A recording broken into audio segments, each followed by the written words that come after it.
నలుగురు ఎంత చెప్పినా తీరు మార్చుకోవడం లేదు. తెలంగాణ డీజీపీ చేసిన ఈ వ్యాఖ్యలు ఇప్పుడు తీవ్ర చర్చకు దారితీస్తున్నాయి. ఎందుకు, ఏమిటి, ఎలా అనే ప్రశ్నలకు కారణంగా మారుతున్నాయి. నిజంగా నలుగురు ఐపీఎస్ అధికారులు డీజీపీ ఆదేశాల్ని కూడా ఖాతరు చేయడం లేదా? ఇంతకీ ఆ నలుగురు ఎవరు? ఎందుకు ఇలా చేస్తున్నారు? డీజీపీ ఎందుకు కామెంట్ చేయాల్సి వచ్చింది? పోలీస్ శాఖలో జరుగుతున్న చర్చ ఏంటి?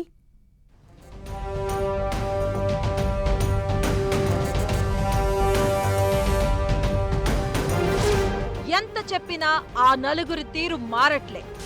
డీజీపీ సివి ఆనంద్ వ్యాఖ్యలతో కొత్త చర్చ. డీజీపీ ఆదేశాలను కూడా బేఖాతరు చేస్తున్నారా? డీజీపీ చెప్పిన ఆ నలుగురు ఐపీఎస్లెవరు?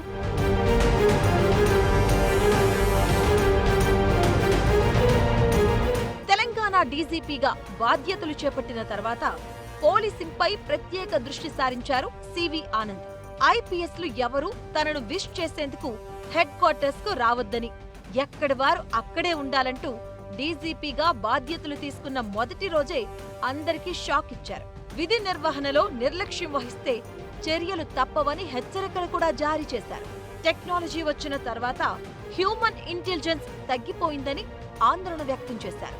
టెక్నాలజీ సాయం తప్ప ఎక్కడా లెగ్ వర్క్ జరగడం లేదంటూ కింది స్థాయి సిబ్బంది నుంచి సీనియర్ ఐపీఎస్ల వరకు టైం వచ్చినప్పుడల్లా అందరికీ క్లాస్ తీసుకుంటున్నారు. అయితే ఈ మధ్య రాష్ట్రంలో చోటు చేసుకున్న పరిణామాలు డీజీపీకి తీవ్ర ఆగ్రహాన్ని తెప్పించాయట. ఆదిలాబాద్, నిర్మల్, భద్రాద్రి కొత్తగూడెం, ఖమ్మం, వరంగల్, ములుగు జిల్లాలో పర్యటించిన ఆయన అక్కడి పోలీసుల తీరుపై సమీక్ష నిర్వహించారు.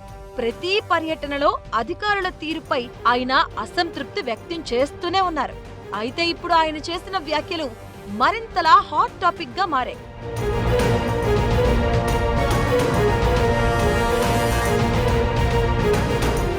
లేటెస్ట్ గా ఉమ్మడి కరీంనగర్ జిల్లాలో పర్యటించిన డీజీపీ పోలీసు సిబ్బందితో పాటు కొందరు ఐపీఎస్ల పనితీరుపై బహిరంగంగానే కామెంట్స్ చేయడం కలకలం రేపింది. వరంగల్ పర్యటనలో మీడియాతో మాట్లాడుతూ చేసిన వ్యాఖ్యల్లో ఓ వీడియో క్లిప్ ఇప్పుడు సోషల్ మీడియాలో వైరల్ అవుతుంది. మొత్తం 24 సెకండ్ల పాటు గల ఆ వీడియో క్లిప్ చుట్టూ ఇప్పుడు కొత్త చర్చ మొదలైంది. న్యాయం, ధర్మం గురించి మాట్లాడాం, చూద్దాం ఇంకా ఇంప్రూవ్మెంట్ వస్తుందా లేదా, ఎవరైతే ఇంప్రూవ్ చేసుకోరో వాళ్ళని తప్పకుండా డిపార్ట్మెంట్ యాక్షన్ తీసుకోవడం జరుగుతుంది. ఆల్రెడీ 3-4 ఆఫీసర్లను ఐడెంటిఫై చేశాం. ఇన్స్ట్రక్షన్స్ ఇచ్చిన తర్వాత కూడా వాళ్ళు మారకపోతే యాక్షన్ తప్పదంటూ డీజీపీ సివి ఆనంద్ వార్నింగ్ ఇవ్వడం ఇప్పుడు ఆసక్తికరంగా మారింది. న్యాయం, ధర్మం గురించి మాట్లాడడం, చూద్దాం ఇంకా ఇంప్రూవ్మెంట్ వస్తుందా లేదా, ఎవరైతే ఇంప్రూవ్ చేసుకోరో వాళ్ళని తప్పకుండా డిపార్ట్మెంట్ యాక్షన్ తీసుకోవడం జరుగుతుంది. ఇప్పుడు కూడా రాష్ట్రంలో 3-4 ఆఫీసర్లు వాళ్ళని ఐడెంటిఫై చేశాం. ఇన్స్ట్రక్షన్స్ ఇన్ని వీడియో కాన్ఫరెన్స్లో ఇచ్చిన తర్వాత కూడా వారు మార్పు కనిపించకపోతే తప్పకుండా డిపార్ట్మెంటల్ పరంగా యాక్షన్ తీసుకోవడం జరుగుతుంది. నిజానికి డీజీపీ స్థాయి అధికారి నేరుగా ఆదేశాలు ఇచ్చేది కమిషనరేట్లకు, జిల్లాలకు బాసులుగా వ్యవహరిస్తున్న పోలీస్ కమిషనర్లు, ఎస్పీల స్థాయి ఐపీఎస్ అధికారులకు మాత్రమే. డీఎస్పీలు, సిఐ లాంటి దిగువ అధికారులు తమ మాట వినకుంటే ఆ హోదా గల అధికారులపై చర్యలు తీసుకోవడం ఆయనకు పెద్ద సమస్య కాదు. దీంతో కొందరు ఐపీఎస్ అధికారుల గురించే డీజీపీ సివి ఆనంద్ అలాంటి వ్యాఖ్యలు చేసి ఉంటారన్న చర్చ పోలీస్ వర్గాల్లో వినిపిస్తుంది.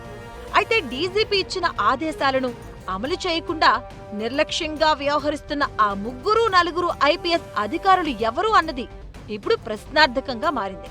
వారిపై చర్యలకు డీజీపీ సిద్ధమైతే ప్రభుత్వ పెద్దలు అంగీకరిస్తారా అనే చర్చ జోరుగా సాగుతుంది.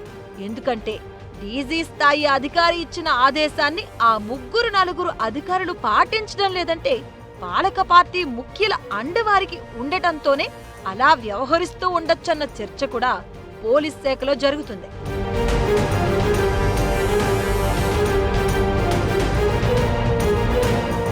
డీజీపీ చెప్తున్న ఆ 3-4 ఐపీఎస్ల్లో ఉత్తర తెలంగాణకు చెందిన 2తో పాటు హైదరాబాద్, దక్షిణ తెలంగాణకు చెందిన వాళ్ళు ఒక్కొక్కరు ఉన్నట్లుగా గుసగుసలు నడుస్తున్నాయి పోలీస్ శాఖలో. ఇక అటు మరికొందరు సీనియర్ ఐపీఎస్ల తీరుపై కూడా డీజీపీ గుర్రుగా ఉన్నట్లుగా తెలుస్తుంది. మొత్తంగా వరంగల్ పర్యటనలో డీజీపీ చేసిన వ్యాఖ్యలు రాష్ట్ర పోలీస్ శాఖలో హాట్ టాపిక్ గా మారాయి.